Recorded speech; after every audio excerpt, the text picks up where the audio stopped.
আল্লাহ নবী জিজ্ঞেস করে, উট তুমি আমাকে সালাম দিলা কারণ কি? উট বলে, ওগো নবী, আপনি শুধু মানুষের নবী না, আপনি আমারও নবী। উট বলে, ওগো আল্লাহর নবী, আমার মনে অনেক দুঃখ, আমার মনে অনেক কষ্ট, আপনার কাছে কিছু দুঃখের কথা বলতে চাই। কি বলতেছে উট? কে বলতেছে? উট বলতেছে, ওগো নবী, আমার মনে অনেক দুঃখ, আমার মনে অনেক কষ্ট, আমি একটু আমার মনের দুঃখগুলো আপনাকে বলতে চাই। আল্লাহর নবী উটকে ডাক দিছে, তাল, আসো আমার কাছে। উট আল্লাহর নবীর কাছে আসলেন, এসে উটের মুখটা আল্লাহর নবীর কানের কাছে নিয়ে মনের সব দুঃখগুলো বলতে লাগলেন। আর উটের চোখ দিয়া ঝরঝর করে পানি পড়তেছে।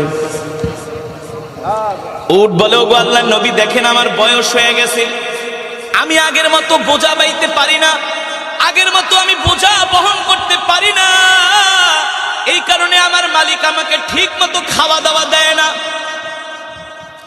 আমাকে খাবারে কষ্ট দেয়। শুধু এটাই না, আমার মালিক আমাকে জবাই করার জন্য দেখেন একটা ছুরি নিয়ে আসছে, একটু পরে আমার মালিক আমাকে জবাই করে দিবে। আল্লাহু আকবার, জোরে বলেন আল্লাহু আকবার। আল্লাহর নবী উটের কথাগুলো শুনছেন, আর উট কান্না করে বলতেছে, ওগো নবীজি, দুনিয়ার কোন মানুষের কাছে মনের দুঃখ বইলা লাভ নাই, একমাত্র আপনি ছাড়া, আপনি তো রহমাতুল লিল আলামিন। আল্লাহর নবী প্রশ্ন করে, উট, আমি তোমার জন্য কি করতে পারি? উট বলে, ওগো আল্লাহর নবী, আপনি আমাকে আমার মালিকের থেকে ক্রয় করে আপনি আমাকে আজাদ করে দেন, আমার মালিকের থেকে আপনি আমাকে কিনা নিয়ে আজাদ করে দেন, কারণ আমিও তো আপনার উম্মত।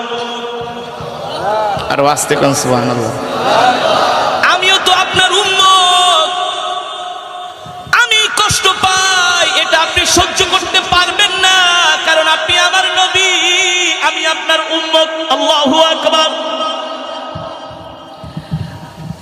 আল্লাহর নবী উটের কথাগুলো শুনে ডাক দিছে, ইয়া সাহেবাল মালিক, এ উটের মালিক কি, এদিকে আসো, এ উটের মালিক কে, এদিকে আসো। আল্লাহ নবী ডাক দিলেন, এ তুমি এই উটকে কষ্ট দাও কারণ কি? উটের মালিক বলে, উটকে আমি কষ্ট দেই, এটা আপনি আবার কিভাবে জানেন? সুবহানাল্লাহ। তুমি উটকে ঠিকমতো খাবার দাবার দাও না, তুমি উটকে কষ্ট দাও, তাকে তুমি জবাই করে তোমার আত্মীয় স্বজনকে খাওয়াই দিবা। উটের মালিক বলে, আমি যে উটকে জবাই করব, উটকে খাবার দেই না, এই কথা আপনাকে কে বলছে? সুবহানাল্লাহ। রহমাতুল লিল আলামিন বলে, তুমিও বলো নাই, দুনিয়ার কোনো মানুষও বলে নাই, উট আমার কানে কানে বলছে।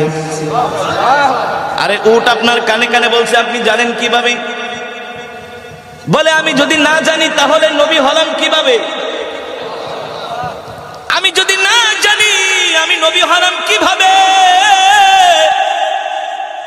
ওই উটের মালিক ছিল একজন ইহুদি, কুখ্যাত ইহুদি, যে ইহুদিরা এখন ফিলিস্তিনে মুসলমানদেরকে মারতেছে, ঠিক কিনা বলেন? ইহুদিরা আগের থেকেই ওরা হলো পাপিষ্ঠ জাতি, মানুষকে এমনকি অন্য কোনো প্রাণীকেও তারা হত্যা করতে, কষ্ট দিতে তারা দ্বিধা করে না। উটের মালিক বলে, মুহাম্মদ, এ মুহাম্মদ, আমি উটকে কষ্ট দেই, এই কথা আজ পর্যন্ত কোন খ্রিস্টান পাদ্রীও তো বলতে পারে নাই, আমাদের ধর্মগুরুও বলতে পারে নাই। মুহাম্মদ, আপনি কিভাবে জানলেন আমি উটকে কষ্ট দেই, উটকে খাবার দেই না? আল্লাহর নবী রহমাতুল লিল আলামিন বলে, ইহুদি, আমি এই রাস্তা দিয়ে হেঁটে যাচ্ছিলাম, আর তোমার উট আমাকে দেখা সালাম দিছে, আসসালামু আলাইকা ইয়া রাসূলুল্লাহ।